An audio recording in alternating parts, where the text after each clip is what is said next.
So, friends, I'm so happy and excited to introduce Nilanjana ji today. And she is an amazing writer, author, and सबसे ज्यादा आज मैं excited हूँ इनसे बात करने के लिए, इनको इंटरव्यू करने के लिए।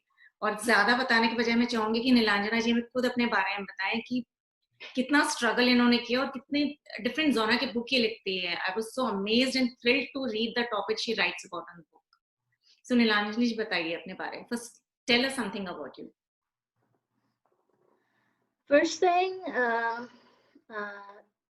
रीना जी, बहुत बहुत शुक्रिया आप मुझे शो पर लाए हैं। और व्यूअर्स के लिए मैं कुछ स्पेशल कहूँगी आज। पहली बात तो हु एम आई ये कहना बहुत मुश्किल है किसी भी ऑथर के लिए, किसी भी मोटिवेशनल स्पीकर के लिए, किसी भी थिंकर के लिए कहना बहुत ही मुश्किल है हु एम आई। लेकिन मेरी लाइफ स्टोरी जो रही है वो काफ़ी मोटिवेशनल है, इंस्पिरेशनल है। मैं बहुत ही दिक्कतें से गुजरती हूँ, जैसे शारीरिक, मानसिक।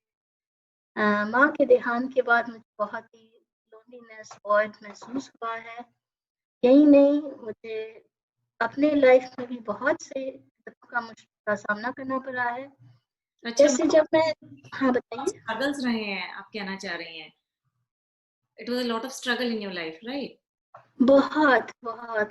जब मैं 22 साल की थी तो एक आदमी मेरे कमरे में घुस आया था विद द रॉन्ग इंटेंशन। उसके बाद से मेरा ब्रेक डाउन हो गया और उसके बाद से मैं कभी उस ट्रॉमा से रिकवर नहीं कर पाई।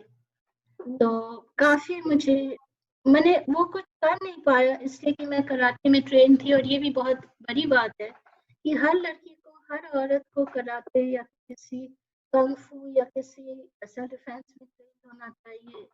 मैं ट्रेन थी, मैंने उसे रूम से निकाल दिया, लेकिन उसकी गलत इंटेंशन थी। और ये कितने साल की बात है, मतलब कौन सी उम्र में थी आप? मैं 21-22 साल की थी तब। ये 1998 या 1997 की बात है, 1998 की बात है माय शायद। गॉड। 21 या 22, बहुत बहुत बचपना में। तो मुझे तब पता ही नहीं था, बहुत कुछ नहीं पता था। पता तो था, फिर भी बहुत कुछ नहीं पता था। एग्जैक्टली, उस टाइम पे इतना नहीं भी पता होता और आप मेंटली इन चीजों के लिए इतना तैयार भी नहीं होते। जब लाइफ में ऑलरेडी इतने स्ट्रगल होते हैं फिर हाँ भी जी, हाँ वैसे ही नहीं जी, इतनी समझ में आती है। आई एम जी, जी, सॉरी जी। About that. तो खैर वो जाकर वहाँ बिस्तरा लेकर वो वहाँ बैठ गया, सो गया मेरे कमरे के बाहर। मेरा फ़ोन भी ड्रग किया गया था। मुझे वो रात अभी भी याद है, बारिश हो रही थी। It could have been Stephen King spine thriller. बहुत डर लगा था मुझे, लेकिन मैंने भगवान का नाम लिया, कृष्ण भगवान का, माँ दुर्गा का नाम लिया। और भगवान ने ही नहीं मुझे बचाया, मैंने खुद को भी अपने आप बचाया। मैंने बहुत I put up a lot of bravery, बहुत सारे साथ मैंने उसका सामना किया और मैं बच गई। ये सो औरतों के लिए। हाँ बताइए। आई एम सो हैप्पी, तब से आपने अपनी हिम्मत को इकट्ठा करके और चीजों का सामना किया इतने स्ट्रगल्स के बावजूद।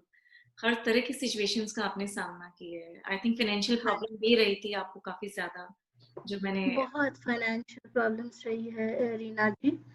फाइनेंशियल प्रॉब्लम्स इतनी रही है कि फैमिली में मुझे कोई इम्पोर्टेंस नहीं देता है।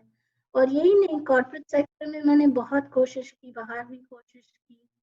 लेकिन एम्प्लॉयमेंट नहीं मिला, क्योंकि लोग कहते थे तुम विकलांग हो, तुम ये हो। मैं विकलांग नहीं हूँ, I am not physically disabled, लेकिन मेरी ये इमोशनल प्रॉब्लम्स की वजह से मुझे काफ़ी दिक्कतें का सामना करना पड़ा। तो और सामने वाले लोग कैसे जज कर पाते हैं इमोशनल प्रॉब्लम? अगर लोग आपको क्यों विकलांग बोलते रहे जब फिजिकली कोई डिसेबिलिटी है ही नहीं? देखिए वो समझते नहीं हैं। देखिए क्या होता है कि फिजिकल डिसेबिलिटी को देखा जा सकता है, लेकिन इमोशनल डिसेबिलिटी हम देख नहीं सकते। इट्स इनविजिबल, यानी वो देखा नहीं जा सकता। राइट। इसलिए वो इतना और भी डिफिकल्ट होता है जूझने के लिए। और वो मुझे सामना करना पड़ा उसका। और थैंकफुली रीना जी, मुझे कभी ना सुसाइड का ख्याल आया, ना मैं एंग्री प्रकृति की हूँ। मैं वेजिटेरियन हूँ वैसे, but I am a Bengali हूँ वेजिटेरियन। अभी टर्न वेजिटेरियन। मुझे बहुत अच्छा लग रहा है कि मैं मांसपेशी से दूर हूँ। Prevention of cruelty to animals.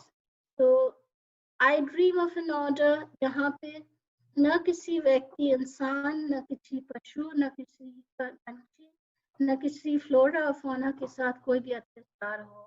कहाँ मेरा डिसेबल्ड है नीलांजना जी, जिसके विचार इतने खूबसूरत हो, कहाँ डिसेबल्ड है और कहाँ वो इमोशनली विकलांग है। आई एम तो really a fan of you. आपकी बातें सुन के, जो लड़की 21 साल की उम्र से अपनी जगह खुद बनाती जा रही है और जिसकी 9 किताबें पब्लिश हुई है, क्या छोटी बात है। अच्छा, फिर अब राइटिंग करियर की तरफ कैसे बढ़े? राइटिंग तो it came naturally to me, मुझे पता नहीं था कि मेरे अंदर एक राइटर है। जब मैं 2001 मतलब मेरी पैदाइश 74 में हुई थी, तो 2001 मतलब करीबन 28 साल, 28 नहीं 27 साल ऐसे समय में मैंने लिखना शुरू किया। इन 2001 I wrote my first book, लेकिन उस वक्त मैं ठीक से लिख भी नहीं पाती थी। मेरे हाथ कांपते थे, मेरी अभी भी कभी कभार हाथ कांपते हैं डर से, क्योंकि मेरे फैमिली में ज्यादातर लोग बहुत ही एंग्री प्रकृति के हैं, बहुत एंगर उनको है, बहुत क्रोध है, बहुत कुछ कुछ लोग बहुत अग्रेसिव वायलेंट किस्म के हैं, और मैं वैसी हूँ नहीं। इससे मुझे तो तब क्या होता था कि हाथ कांपते थे और मैं लिख नहीं पाती थी। तो मैं एक डायरी मेंटेन करती थी, और जो कोई भी लिखना चाहे मैं उनसे वही कहूँगी। मैं उन लोगों में से हूँ जो हमेशा लोगों को इनकरेज करते हैं, मोटिवेट करते हैं कि आगे बढ़ो, लोगों की सुनो नहीं। लोग तो कहते ही रहेंगे, लोग हैं तो कहते ही रहेंगे, people will keep talking about you, लेकिन आपको कुछ करना है तो आप करिए। आप किसी की मत सुनिए, आप अपनी सुनिए, क्योंकि you are not competing with other people. आप अपने साथ कंपटीशन कर रहे हैं, अपने ऊपर बढ़ोतरी कर रहे हैं, बढ़ोतरी कर रहे हैं। सबसे तो खूबसूरत लाइन आपने बोली कि आप अपने साथ अपने कंपटीशन में हैं, लोगों के जी, साथ में। और जो खुद से ही कंपटीशन कर लेता है वो जरूर जीत जाता है। वो और जरूर जी जाता है। रीना जी, ये आपने खूब कही। ये बात है कि ये मेरा प्रिंसिपल है, मैं किसी के साथ कंपटीशन नहीं करती हूँ। I am a very positive and constructive minded person. और 2001 में जब मेरी पहली किताब छपी, उस वक्त जब हाथ कांपते थे, तो मेरे पब्लिशर ने कहा मैं इसे पब्लिश कैसे करूँ, कुछ पता ही नहीं लग रहा था कि मैंने क्या लिखा है। उस वक्त ना कंप्यूटर का जमाना था ना कुछ, तो मैं स्क्रिबल करती थी एक पेपर पे, उसी को पब्लिशर ने लिया, पढ़ा, बार बार प्रूफ रीडिंग किया, एडिटिंग किया। मैं उनके साथ बैठी थी घंटों घंटों पे, उसके बाद जाकर वो किताब छपी।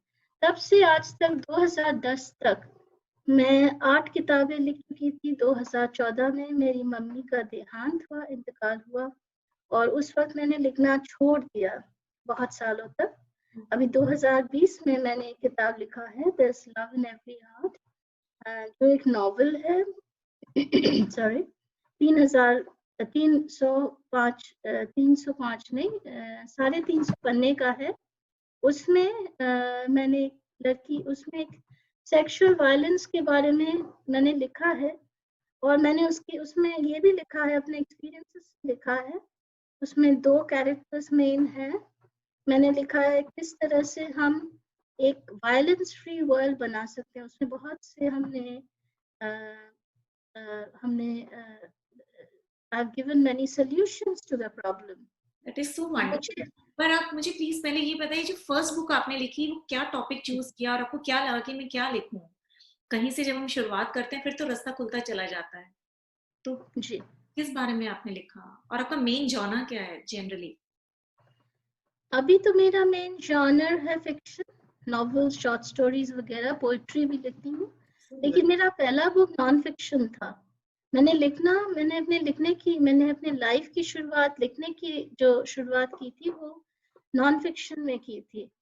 नॉन फिक्शन यानी रियलिटी स्टोरीज होते हैं, मैं अपने ऑडियंस के लिए बता रही हूँ।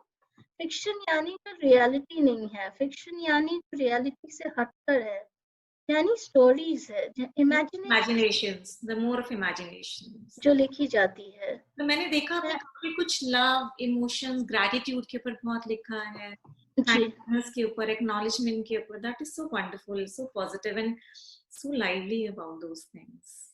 जी, जी। दैट्स रियली तो ग्रेट। मेरी पहली किताब का नाम था इमेजिन अ बेटर वर्ल्ड, यानी एक बेहतरीन दुनिया की कल्पना। अगर इसको हिंदी में अनुवाद करें, एक बेहतरीन दुनिया की कल्पना। तो मैं कोशिश कर रही हूँ आपसे सारे किताबों का अनुवाद हिंदी में करवाएं, क्योंकि हिंदी हमारी राष्ट्रभाषा है। हम इस राष्ट्रभाषा को न मानकर भूलते जा रहे हैं और अंग्रेजी के पीछे दौड़ रहे हैं। तो क्या होगा कि जिस देश की अधिकतर जनता गांव में देहात में बसती है, वो ना वो अंग्रेजी समझ नहीं पाते हैं। उनको रीजनल लैंग्वेजेस या हिंदी में सिखाना चाहिए, साथ में आप इंग्लिश सिखाइए, मैं इंग्लिश की विरुद्ध नहीं हूँ। I am a very global cosmopolitan lady. मेरी ज्यादातर फ्रेंड्स सारे अमेरिका और लंदन में हैं ऐसी, लेकिन फिर भी मैं मानती हूँ कि हमारे देश की जो ट्रेडिशंस हैं वो थोड़ी मानकर चलनी चाहिए। अपने मैं रूट के इंडियन साथ तो कनेक्ट करना ही पड़ेगा। हमारे आसपास जो लोग हैं उन्हें तो साथ लेकर चलेंगे तभी तो आगे बढ़ेंगे। बिल्कुल ठीक है। बेशक बेशक बेशक क्लासेस हैं, अगर वो हिंदी समझते हैं व्हाई नॉट, वो समझाना बहुत जरूरी है, उस भाषा को प्रोत्साहित करना बहुत जरूरी है, उसे आगे बढ़ाना बहुत जरूरी है। हम किसी के ऊपर ट्रेडिशन और कल्चर डाल नहीं सकते, चाहे वो इंडियन कल्चर हो या वेस्टर्न कल्चर। Whatever. कल्चर और ट्रेडिशन की बात नहीं है। मैं खुद बहुत वेस्टर्नाइज्ड और कॉस्मोपॉलिटन हूँ, लेकिन मैं समझती हूँ कि जहाँ जिस देश की अधिकतर जनता illiterate, ignorant of its rights and privileges है, इतने डार्कनेस में, इतने इतनी गरीब असहाय है, वहाँ हम रीजनल लैंग्वेजेस का इस्तेमाल कर सकते हैं, बच्चों को वैल्यू सिखा सकते हैं। ये जो इतना क्राइम वायलेंस बढ़ गया है, instead of screaming and shouting for justice, इसको हैंग कर दो, उसको हैंग कर दो, हम अपने अंदर झांक कर देखें कि इनमें से बहुत से लोग बचपना में उनके साथ सेक्सुअल अब्यूज हुआ होगा। वो गांव देहात में रहे होंगे, उत्तराखंड में एक कमरे में 14 लोग, 15 लोग, 16 लोग, वो लोग सेक्सुअल अब्यूज के शिकार हुए होंगे। वो लोग रेलवे प्लेटफॉर्म्स पे रहे होंगे। वो बच्चे स्ट्रीट यानी सड़क काप रहे होंगे, पाइप्स के अंदर रहे होंगे। तो एनवायरमेंट भी ऐसे इतने अच्छे नहीं रहे होंगे, सच बात है। जो जिस एनवायरमेंट में पला बड़ा उसकी इफेक्ट उस पर आती है, सच बात है। हाँ। आती है, कोई गाइडेंस नहीं है, लव नहीं है, डायरेक्शन नहीं है, प्यार मोहब्बत नहीं है। और यही नहीं, पेरेंट्स में उनमें से बहुत के अनवेड मदर्स होते हैं कि मतलब जो नहीं चाहते कंसीव करें, लेकिन कंसेप्शन हो जाती है। हमारी ऑडियंस अभी ज्यादातर महिलाएं हैं, मुझे पता नहीं ऑडियंस में महिलाएं हैं या कौन है, लेकिन वो समझेंगे कि इनमें से बहुत से अनवेड मदर्स भी होती हैं, These are many reasons to conceive. yes. उनके बच्चों को वो परवरिश नहीं मिलती है, उनकी सही परवरिश नहीं होती है, हमारे देश के वेलफेयर अमेनिटीज अच्छे नहीं है। और मैंने अभी यूनेस्को में पेरिस से एक मुझे इंटरव्यू किया गया था, उसमें मैंने बताया था कि क्या क्या करना चाहिए विकलांगता को दूर करने के लिए, हमारे देश को सेफ बनाने के लिए, औरतों के लिए, हमारे देश को हर किसी के लिए सेफ टॉलरेंट बनाने के लिए क्या करना चाहिए, मैंने अभी बताया था। लालिमा जी, अभी जब आपकी खुद की जर्नी की शुरुआत हुई थी तो आपको विकलांग बोलकर साइड कर दिया गया था, और आज यूनेस्को में आप उस चीज के बारे में स्पीचेस दे रहे कि विकलांगता को दूर कैसे करना चाहिए। तो एक्चुअली देखा जाए तो विकलांग था कौन? सो इट्स एन हाँ आई जी। And it's pity actually. और मैंने देखा आपको बहुत सारे अवार्ड्स भी मिले। मैं आई एम रियली अमेज्ड, जो इंसान अपनी जर्नी इतने स्ट्रगल्स के बाद शुरू करता है, वो सिर्फ लिखता ही नहीं है, दूसरों को ही नहीं जगा रहा, उसे खुद को इतने अवार्ड्स मिल रहे हैं, इतना ज्यादा लोगों के बारे में इतनी जानकारी जिसे है, वो सच में बहुत कुछ डिजर्व करता है। आप मुझे जी अपने अवार्ड्स के बारे में बताएंगे नानी लाजमी जी? हाँ जी, जी मेरा पहला अवार्ड था भारत एक्सीलेंस अवार्ड, जो कि मुझे 2011 या 10 में मिला था from the friendship forum of India, new Delhi. नई दिल्ली से मिला था। मेरे ज्यादातर अवार्ड्स नई दिल्ली से मिले हैं, तो मुझे नई दिल्ली से बहुत प्यार है। किससे? और सॉरी। मेरे ज्यादातर अवार्ड्स मुझे नई दिल्ली से मिले हैं। ओह, नई दिल्ली से। ओह, दैट्स हाँ, नाइस। इसके बाद भारत एक्सीलेंस अवार्ड के बाद best personalities of India award मिला, जो कि वो भी friendship forum of India new Delhi से मिला। उसके बाद मिला एक अभी 2012 में कर्मवीर चक्र मिला इन कॉन्फेडरेशन ऑफ एनजीओ से। कर्मवीर चक्र बहुत ही बड़ी अवार्ड है, बहुत ही प्रेस्टिजियस अवार्ड है, वो मिला है 2012-13 में। फिर ऐसे तो इसके अलावा मुझे जूरियर्स अवार्ड बहुत जगह मिला है, जैसे आयोन्स 2015 चेन्नई में मिला है, जो कि international youth NGO summit on peace and prosperity, उसमें मिला था। फिर एक फिर 2018 में मुझे 3 अवार्ड मिले। एक मिला गंतव्य संस्थान न्यू दिल्ली से, ये मिला मुझे Rashtriya Shri Shakti award for women's empowerment and welfare, और महिलाओं का सशक्तिकरण और वेलफेयर। और इसके और फाइनली मुझे ह्यूमन राइट्स हीरो मिला, ह्यूमन राइट्स हीरो अवार्ड मिला 6th south Asia human rights summit and awards new Delhi constitution club of India में।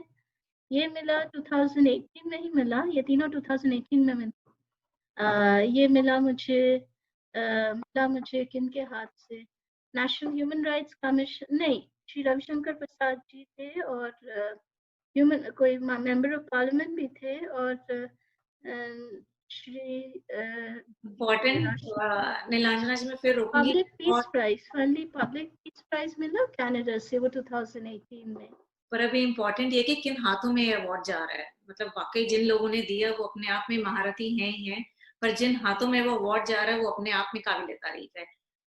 जिनकी स्टोरी हम जानते हैं, जो खुद एक स्ट्रगल से आए हैं, जो बहुत ही आम लाइफ लीड करते हैं, उसके बाद एक फाइनेंशियल प्रॉब्लम होता है, being a female in a society, और फिर हम अपना कुछ कर जाते हैं, और एक सिर्फ अपने हिम्मत के दम पर, जहां हम अपनी फिजिकल रक्षा भी करते हैं, अपनी इमोशनल रक्षा भी करते हैं, उसके बाद हम लोगों के लिए खुद भी एक रोशनी बनते हैं। कितनी तारीफ की जाए इस बात की उतने कम है, और ये अवार्ड्स तो फिर मैं कहती हूँ बहुत कम है।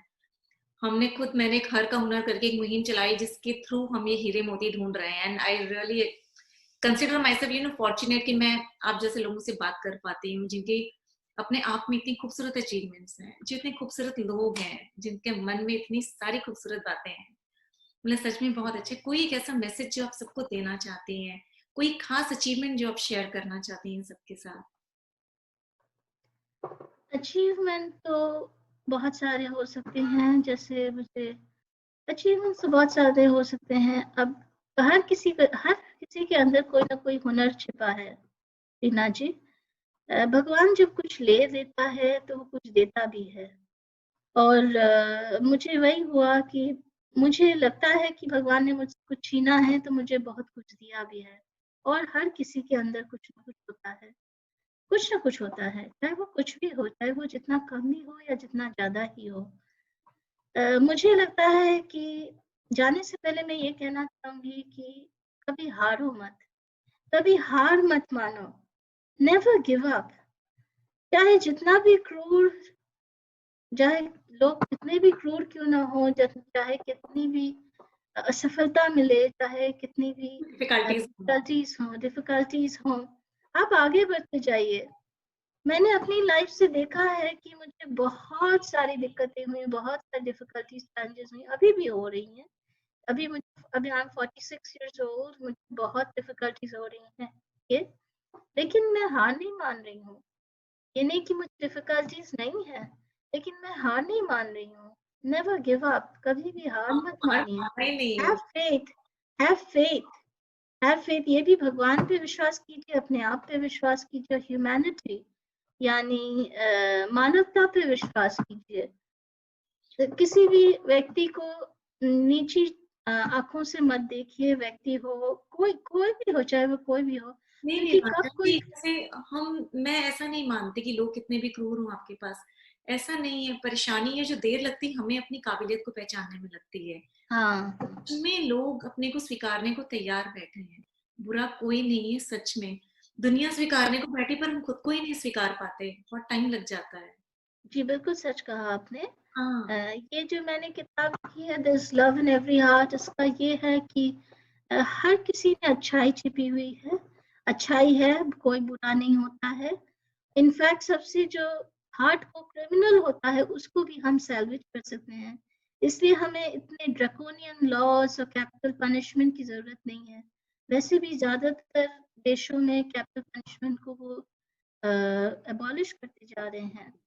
बस हमें ऐसे जरूरत तो हमें ऐसे ऑर्डर की है, ग्लोबल ऑर्डर की है, जहाँ पे इक्वालिटी हो महिलाओं और पुरुषों में, और बच्चों की सही परवरिश हो, हर व्यक्ति का सही परवरिश हो, चाहे वो जितना ही गरीब या चाहे वो जितना ही असहाय क्यों ना हो। और सभी खुश रहें, सभी खुशहाल रहें, हम सभी के लिए काम करें, एक साथ काम करें। जैसे देखिए कोविड में क्या हुआ है कि कोविड में हम कह रहे हैं कि यहाँ से ये वायरस आया है, वहां से, वो ना करके हम एक दूसरे की हेल्प करें, एक दूसरे को क्योंकि ये अभी कोविड के ज़माने में हमें थोड़ा-सा ओपननेस दिखाना होगा, सॉलिडारिटी, मुझे नहीं मालूम दूसरे की सॉलिडारिटी को स्ट्रेंथ बनने की जरूरत है, बिल्कुल ठीक बोल रहे हैं एक आप। दूसरे की सिचुएशन कोई स्ट्रेंथ भी हो, जरूरत जी, है एक दूसरे की स्ट्रेंथ बनने की, एक दूसरे के साथ चलने की। एक दूसरे के बेशक, आगे पीछे दौड़कर तो कब तक दौड़ ही रहे हैं ना, अब जरूरत है साथ चलने की। और मिलकर बेशक, आगे बेशक, बढ़ेंगे तो रोशनी कितनी हो जाएगी चारों तरफ।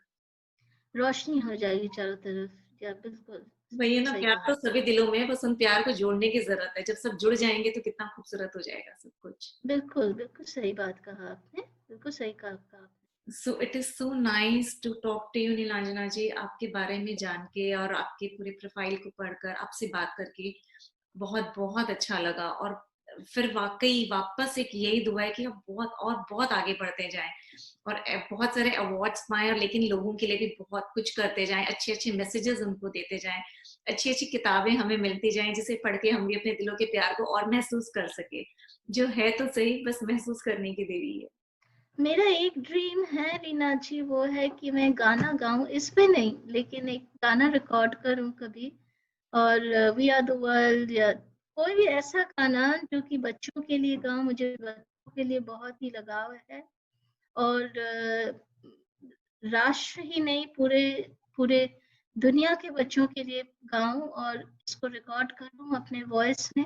मैंने इंडियन क्लासिकल और वेस्टर्न कंटेम्प्रेरी वोकल्स दोनों में ट्रेनिंग ली हुई है, तो वो वो होगा तो बहुत अच्छा होगा, वो ये ड्रीम है। जरूर होगा। अब ये ड्रीम आपका ही नहीं, हम भी इसके लिए इतनी दुआ करते जाएंगे कि ड्रीम पावरफुल जरूर मैनिफेस्ट होगा। और ये जरूर होगा, एंड ट्रस्ट में ये जरूर होगा और जल्दी ही होगा। Thank you. Thank you so much Nilanjana ji, thank you so much for this interview.